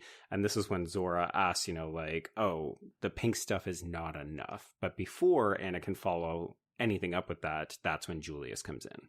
Well, so I did catch that, but I by not enough, I was like, oh, like the pink stuff isn't doing what it should be doing. Not, oh, you don't have enough money to keep buying the pink stuff, and therefore you're not giving it the blood it needs. Right. I mean, that definitely does not ever get said. Okay. So I can tell you this movie lost me at a particular point, and it is this one right here. So the movie is too self-serious to suggest that when she runs out of these essential oils, the hair will feast on her menstrual blood. Yeah. That's when I went, oh, you've lost me, movie. I don't think I can, I'm not in this anymore. Well, I mean, it was an interesting attempt at, I don't know, because I mean, it happens to a lot of women, and, you know, not everyone, but it's kind of, I mean, if I wouldn't say if I had killer hair to get rid of, you know, I can feel it at least once a month. Yeah, like I wouldn't, but I mean, it was an interesting attempt, but then also it seemed really kind of, I don't know, not male. I needed this to be played for comedy. Like, this needed to be big, and it is treated like it's a serious moment. That's the thing. Like this is something that feels very like John Watersy to me, and the movie is not being John Watersy. Yeah. No. And also, it's from a male perspective. Like, I don't know if, like, maybe Elle Lorraine would be like, okay, so if he asked her, do you think this would be scary? Or, like, I don't know. Like, it just kind of, I don't know, it could have been executed better, I guess. Right. Well, it's kind of I can just imagine this in, like, let's say he's having one of these, like, you know, brainstorming sessions. Like, oh my God, what if the hair ate your period blood? Right. Yeah. And it's like, yeah, that could be really funny, but let's not make it funny. Let's make it really serious, but then it's not going to be effective. Yeah. Maybe let's sleep on that idea, Justin. That could be something, but maybe let's workshop it. Yeah. I mean, Ugh. But that is always something that I do think about them when watching a movie. Again, we've said it's a male director and writer making a movie about women. But it's like, I don't think that Simien, again, I think all of his intentions are there. I think he just mishandled this. And I know that he was collaborative with all these women. Like, but granted, though, I mean, like, it is, I don't know, is Elle Lorraine going to be like, no, dude, I'm not doing that? I don't know. Right. I mean, she's getting paid, like, right? It's a job. Yeah. Or maybe the way that they envisioned this, or the way that it was written on the page, or the way that they shot it initially, like, we don't know. Maybe they had different ideas and this is just what it ended up coming out like, and it just doesn't work. But unfortunately, it just does not work. Yeah. But do I find it offensive? No. No. I just think tonally, it's not a good fit. I think a few people kind of got really grossed out, if I remember correctly, on Twitter. Like, oh my God. Oh, like, the whatever. kids will not like this, no. Yeah. People are so stupid. So, whatever. Okay, well, let's jump ahead to the cult launch party. So this is where Edna re-enters the picture. So she comes to check out the new office, and Anna is showing her around.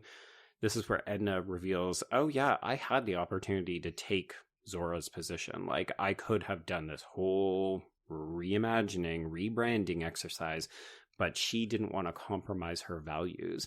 And I will say, it's funny because the movie just lost me with the previous scene, and then this kind of thing, it made me realize this is more of what I wanted from the movie, where we're actually having hard conversations about how Anna is fucking poor, and she can't afford to have the high moral values that Edna has, because she can't just walk away and start her own fucking company. See, I guess for me, like, the film does lose me around this point too, but it's more so, it has nothing to do with the period stuff at all, but it's more so the fact that, like, Zora tells her, you have a month. And that seems to be the impetus for, like, her becoming this go-get-em, like, ambitious, cutthroat woman.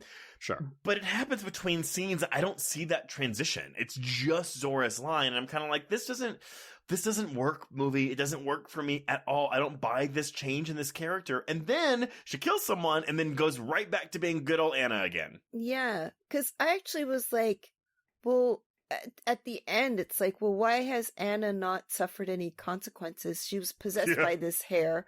She's killed 2 people? How many people? Yeah. Oh, more than that, because she kills 3 people in the hair salon alone. That's right.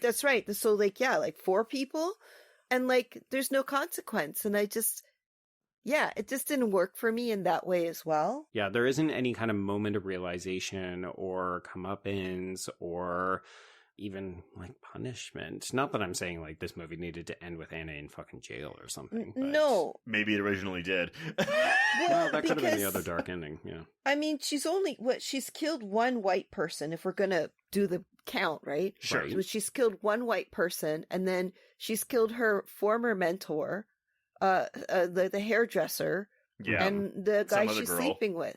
Yep. So there's no, like, the only 1 kill that has a reason is the landlord. Yeah. Mm-hmm. So it just doesn't, it's like black on black crime. What are you trying to say, Justin?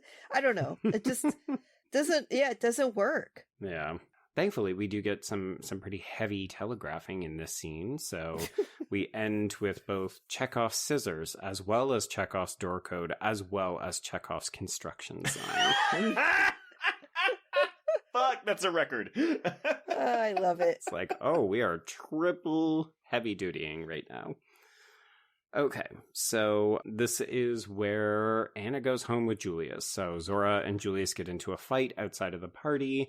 Julius turns around. He notices the hair is back in place, so he misses her, takes her home. They have some sexy sex, and then she kills him with a broken bottle.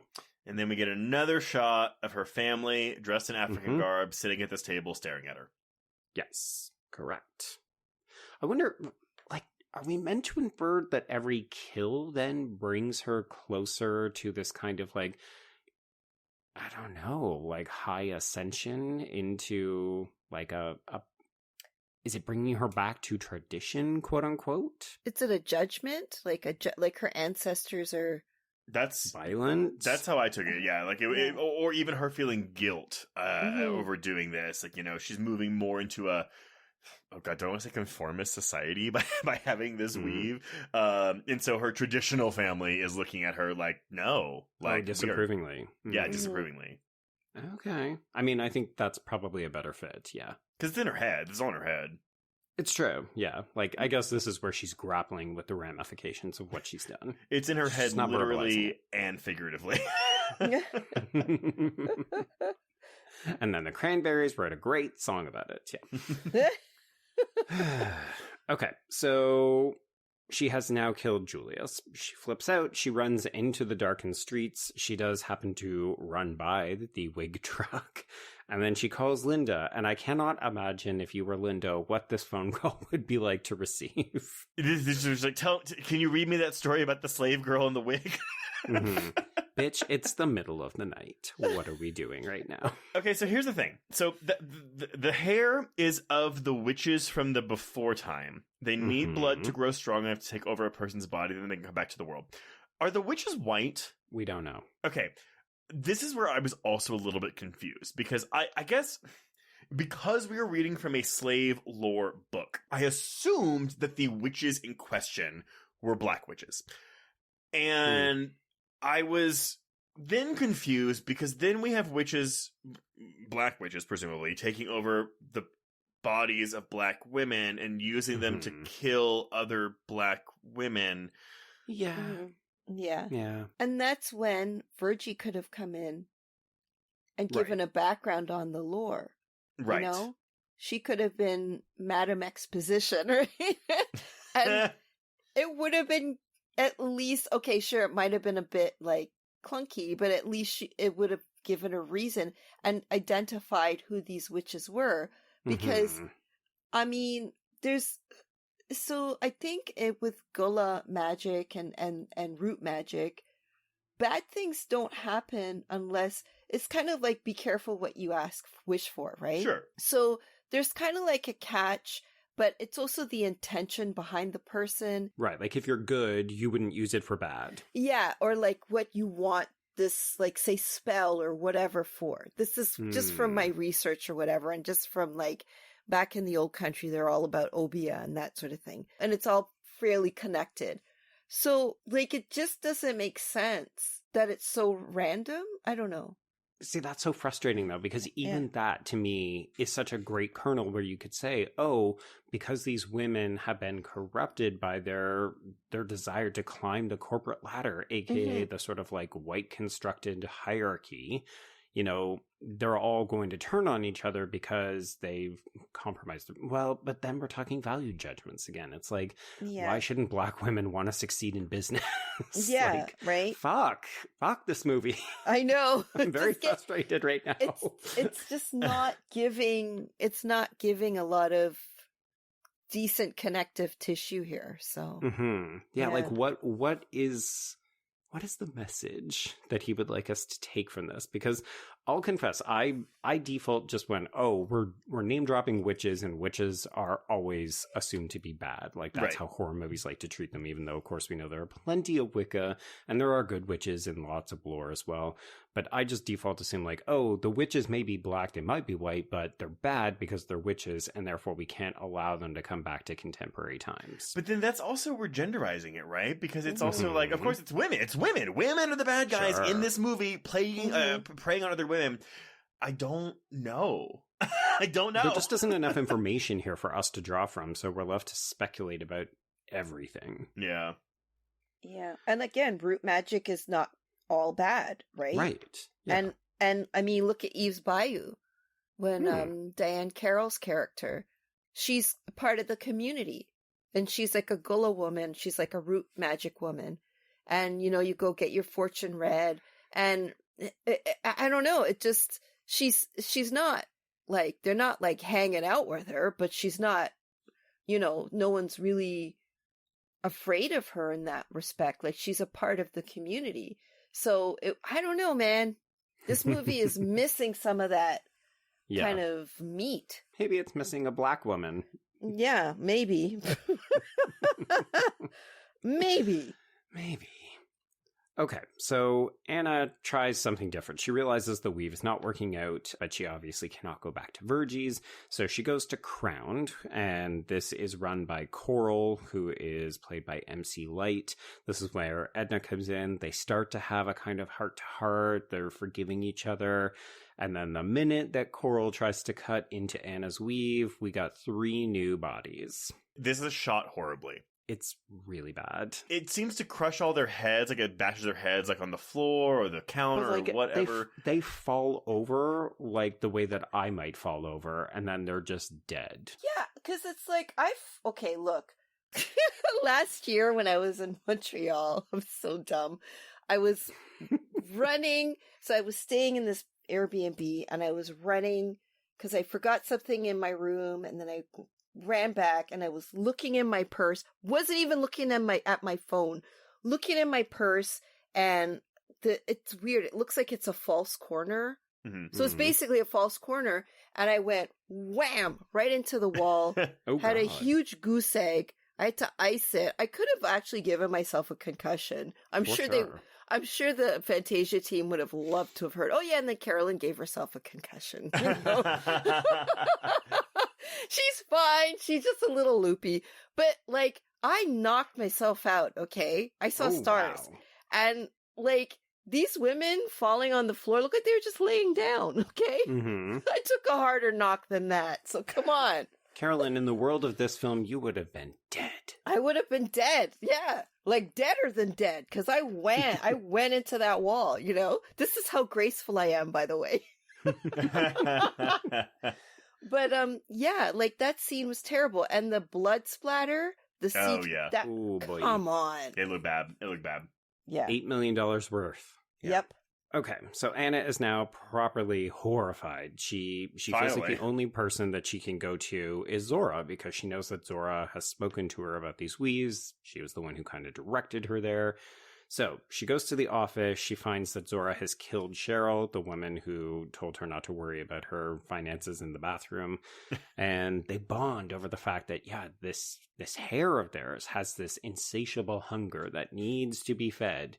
So Zora decides that she's going to try to cut it with Chekhov's scissors, and then the hair just snaps her neck. I hate that this is the ending for this. Well, I'm sorry. It's not even it is the ending for this character. It's not the ending for Vanessa Williams' body. Sure. She kind of just hovers around with the eyes for the rest of the movie. Which I'm really confused. That's also really confusing. Her neck is full on snapped. So this witch or witches have enough power to just reanimate a body and just like, even though it has a broken neck and it's like death becomes her style dead and just like can she make her do whatever she wants, puppeteering this body. I guess she fed it enough blood. Yeah, I guess. Because you can tell, like, honestly, the last act I have this movie has lost me. Yeah, agreed. So Anna now has nowhere to go, so she goes to her uncle, and this is where we bring in both Black lore, but also indigenous lore about hair. I was uncomfortable with the conflation of this. Like, these are 2 very different groups of people. Sure, there is overlap in the way that they have been mistreated in these here countries, but I was just like, oh, I don't know that we needed to bring in indigenous lore into this. It didn't bug me because I guess the communities have overlapped historically, you know? So it didn't bother me because I feel like Black and Indigenous folklore kind of, they ground the community. So it didn't seem like anything to me. I don't know. It just didn't seem, because they intersect, right? And yeah, I guess. I don't know. I could be completely wrong, but it did that for some reason didn't bother me. But I don't know. I think I just wanted it, like, if we were going to introduce this new component, I wanted it to have a payoff, because this doesn't really come to much. Yeah. Yeah. I mean, yeah, it doesn't. I mean, it just seemed like they were trying to get all academic and yeah, it just, again, you know, like we've been saying all episode. It's a lot. It's a lot. It's why not throw one more thing into this pot? Sure. Why not? Yeah. Aliens. A true melting pot. It's like American Horror Story. Yeah. Oh my god. Oh my God. It is, actually. Too many ideas, not enough runtime, but we filled it with celebrity cameos. You know what, though? You could probably turn this into a really good miniseries. I would watch a miniseries of this because there does feel like there's enough ideas here to propel 8 to 10 episodes. You have to flesh them out. Yeah. So Anna basically pieces out for a little bit. She doesn't want to go into work, but when she finally does, she is told, hey, because Zora did not come into work today, you get to take over hosting the launch of Cult Live. So she finally gets her dream. In a way, she's gotten everything that she wanted. So the number one video is Sandra. I do love this moment where Sandra comes out. So we've got Kelly Rowland doing her like, hey, it's my video. The minute we cut to commercial, this bitch is out of there. She was like, zoop, gone. It's like, ooh, there's some commentary on this. But yeah, okay. So Anna thinks that she sees Zora in the window. So she goes up to her office, and this is where we see Rosalind get killed. And then we're basically on the run for more or less the remainder of the film. Yeah, it's just hair chasing her through all these office buildings, and then we also have Zora coming back with her glowy eyes, and there's kind of a suspenseful set piece where she gets into the sound booth, and she's like, oh my god, I gotta do something, it's Pontypool, and then she just, finds a gun. You didn't want to go Scream too? Okay. No, I was full on Pontypool for this. Finds a gun, it's a lighter, lights the sprinklers, gets all the weaves wet, and she defeats them, kind of. Yeah, I'm curious. Did the lighter / gun, like the novelty lighter in the form of a gun, did that feel like in a comedy that would have played differently as well? Or were you just kind of like, okay, she's using what she's got? I think it would have played, I think you're right, it would have played better in a comedy. When it actually happened, I was kind of like, okay. I thought she was going to burn the hair. Right. Okay. Like burn the hair, but then... I guess because she had to do something to get this to wet the hair, right? Yeah, so. yeah. Like as soon as Virgie said, "Don't ever get it wet," I was like, "Well, that'll come back." Obviously. We know how to destroy it. Which, honestly, it's like the signs of possessed hair movies. Oh my god. Yeah. How do you kill Jason in Freddy vs. Jason, and how do you kill hair that is possessed? Apparently you just toss it in water. Toss it in water. Bam. Bing, bang, boom. Yeah, so that's what she does. She sets off the fire. I guess it's not a fire alarm. Yeah, so that's what she does. She sets off the fire. The sprinkler system. There we go. Thank you. It took me 2 tries. You can keep those both in now. So she sets off the sprinkler system, and this effectively kills Zora, as well as Sista, who was also there. Okay. She killed Brooklyn, but who could care at this point? But it doesn't kill Zora! It does not. Because she said it, like, lying there mumbling, right? Well, but at the end of the movie, we see billboards of Zora all over the place, and I assume there's a bit of a time jump here, so it's like, well, she's still alive doing Massa's work. Yeah. Oh, interesting. I didn't flag the time jump, but you're right that I guess Anna would have had to get the hair taken out, and then she has had enough time to pack up her apartment and move back home. Mm-hmm. So yeah, I guess I default assumed that all of those were up because Zora was going to be the face of Cult, so they would have already had them up. Again, kind of like Showgirls. I mean, that's possible, but honestly, the whole like, Linda got an appointment at Virgie's means that this business, and what we see with Vanderbeek at his, I'm going to call it a plantation home. 100%. Yeah, well, I mean, it is, a plantation. This business is still in business. Yeah, you know what? I think your reading does make a lot more sense, and it almost makes me like it less. I mean, you could read it as, hey, like, this is something that's still going on today. You can fight it all you want, but hey, this shit still goes on. And again, I get that as commentary. Mm-hmm. But sure, as a movie, I'm just kind of like, eh.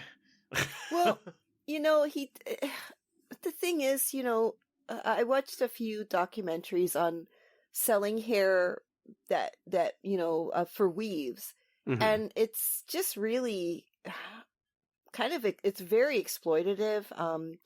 There are some people like in poorer countries that treat the women well, who are selling their hair for weaves and that sort of thing.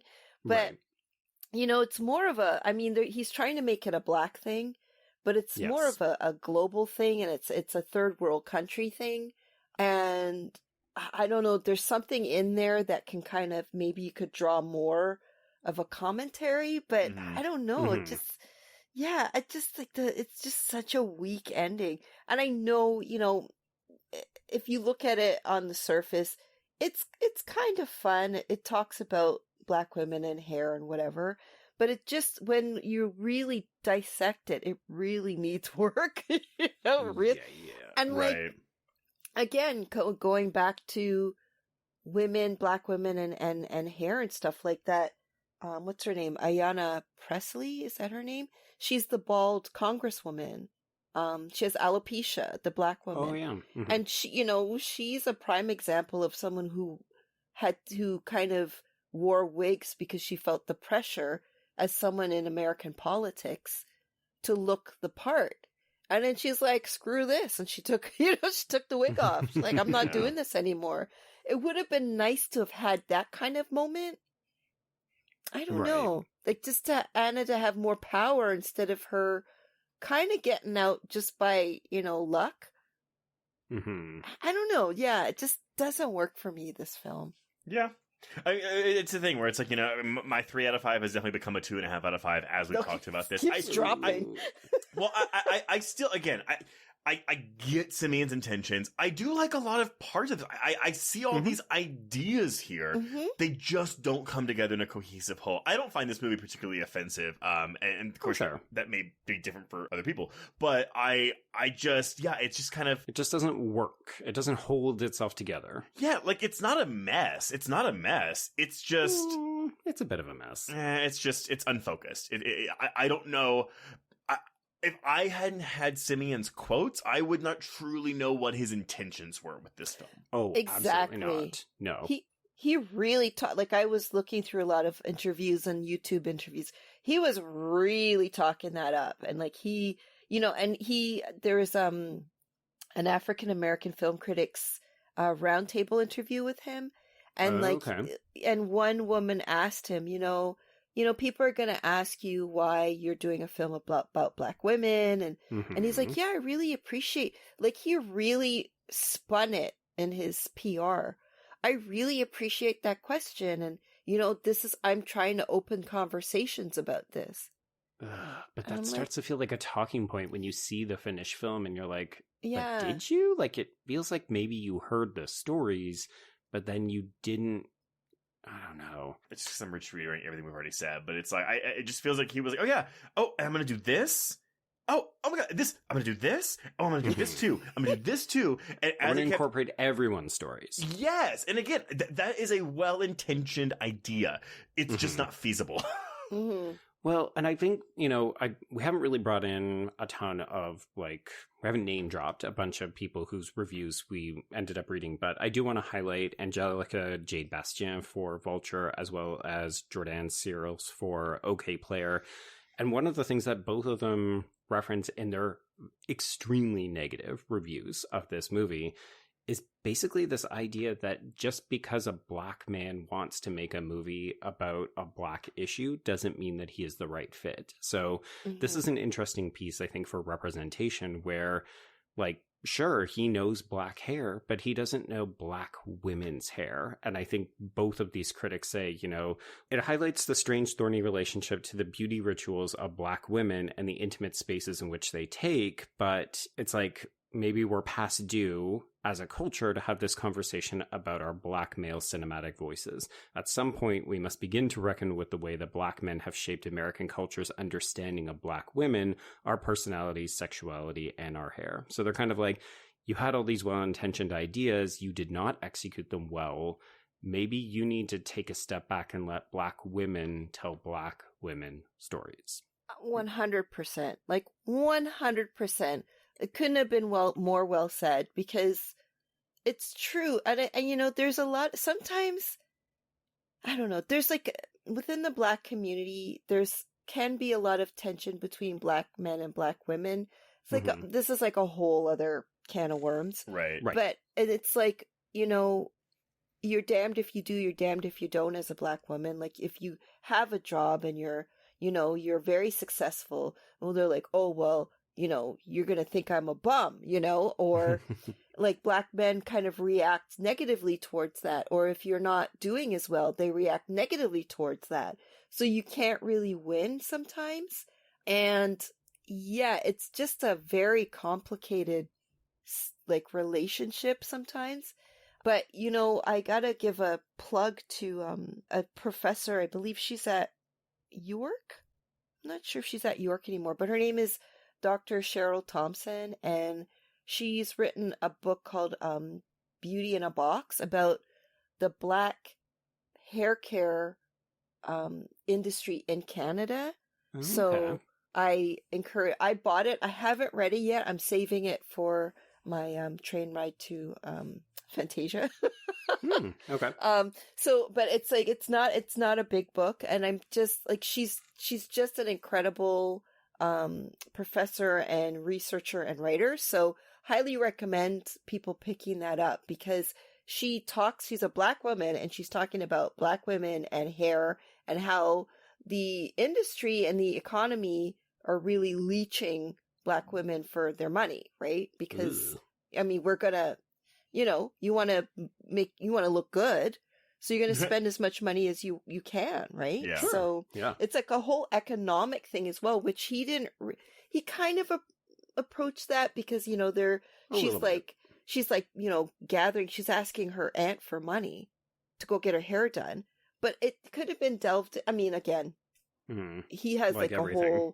He owes like a 10-episode miniseries in there. So anyway, yeah, we need a bad hair miniseries the way we needed a Dear White People series, right?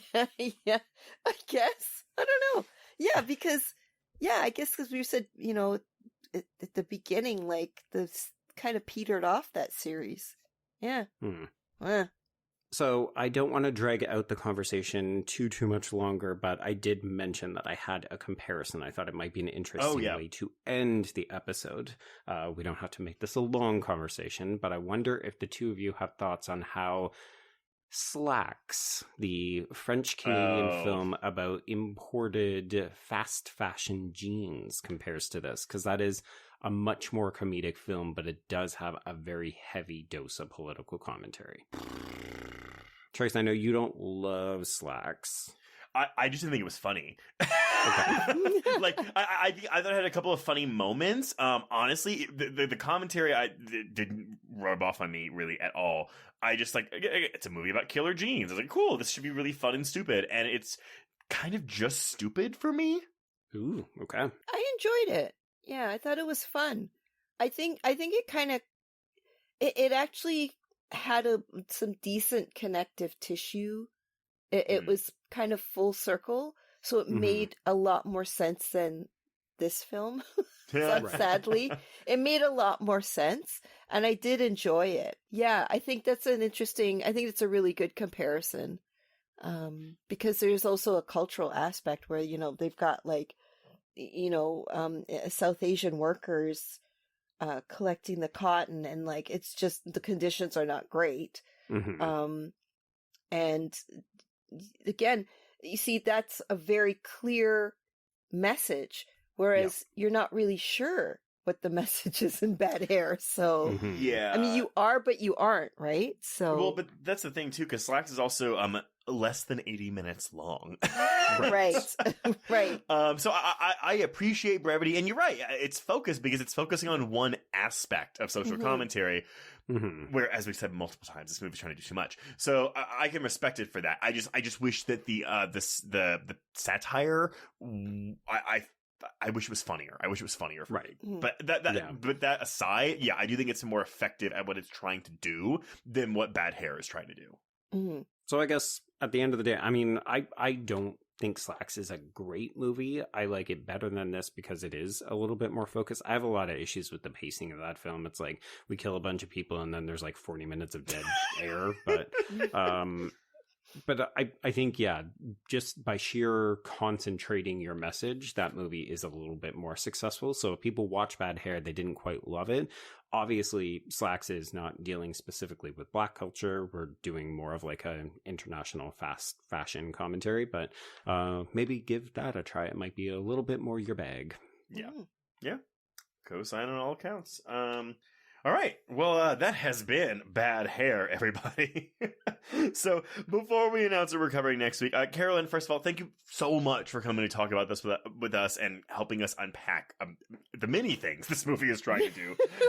Way too many things. It's so much fun. Many things. But let everyone know, where can they find you on social media? And this episode will drop in 2 weeks. So if you have anything you would like to plug, like with Fantasia or anything, please, by all means, go ahead. So you can find me at VFD Pixie on Twitter. I'm usually on there, or Instagram at CMO25. And for Blood in the Snow, our Horror Lab applications are open. So if you're Canadian underrepresented filmmaker who wants to work on a feature film, applications are open. And Fantasia's coming up in oh my God, a little over a month. Well, yeah, about 2 months. Well, a month and a half. I don't know. Anyway, it's coming up. The emails are telling me that it's coming up. So yeah, if anybody's going to Fantasia this year, I'll be there. All right. Well, if you want to get in touch with us, you can reach us on Twitter and Instagram at HorrorQueers. Shoot us an email at horrorqueers@gmail.com. Find us on Letterboxd to keep track of all the films we've covered.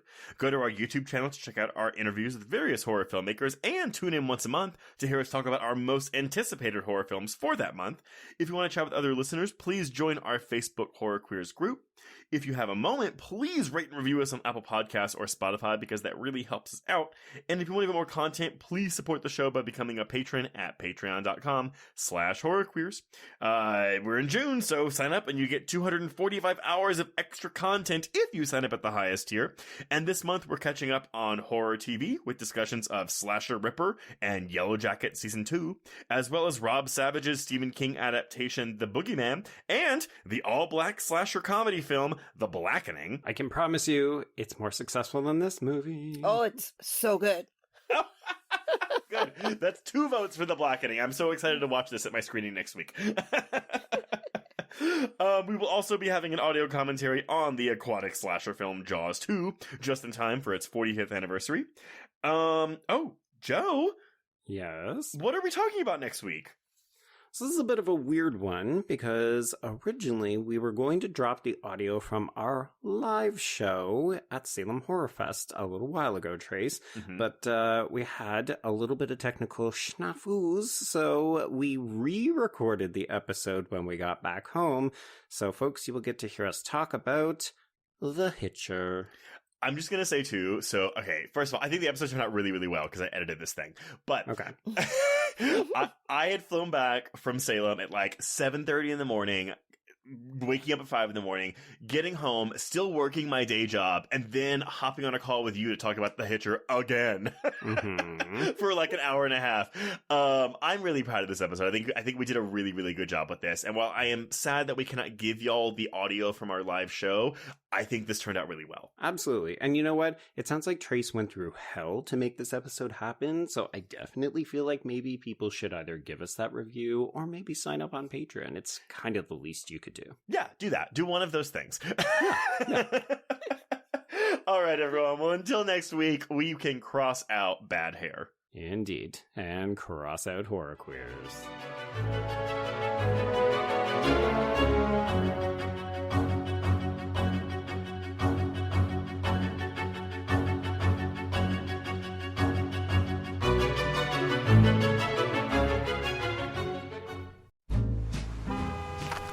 Atlas Avenue, a long stretch of road that encompasses everything the city of Kennett Heights has to offer. Neon lights, traffic, crime, the hustle and bustle of everyday life, and the craziest of characters. My office was above it all. My name is James Locke, and I'm a PI. Hello, Mr. J. How the hell you doing today? Good, Edith. Nearly every year I have a new case. New people to meet, new clues to discover, and new problems to solve. But I do it the old-fashioned way. No technology. Nothing post-1950. Hell, I don't even listen to podcasts, but you should. Atlas Avenue Beat is a spoof of the film noir genre with goofy characters, tons of wordplay, and non-stop raunchy humor. There's also 3 whole seasons out right now with more on the way. Just search for Atlas Avenue Beat wherever you listen to podcasts or visit us online at bloody.fm.